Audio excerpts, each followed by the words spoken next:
бәріне белгілі қонақжайлығы, кешірімшіл қонақжайлығы. Сосын күліп қарайды да бетіңізге әр уақытта. Қандай мейірімді адамдар.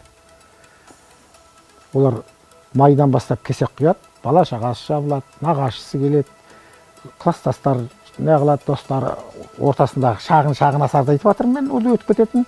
Енді кесегін құйып бітіп, 25 мың кесек құйдық, 30 мың кесек құйып бітірдік деген кезде бір күн ішінде оны көтеріп тастайды. Бүкіл ауыл жиналып, ауылдағы қалай алатын, кірпішті жақсы қалайтын 5-6 маманды алып келеді.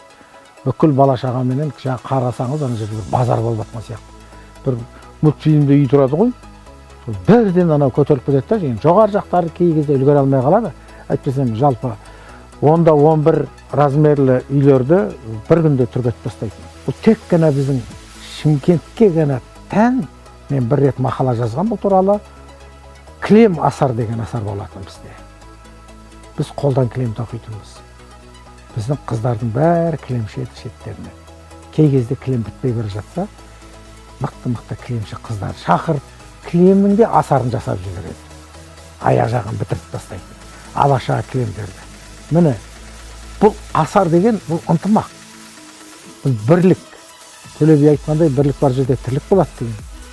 Енді міне осындай Шымкентте дәстүр қалыптасқан асарлы елде оны қалай біз қайырымды, мейірімді қала деп айтпаймыз.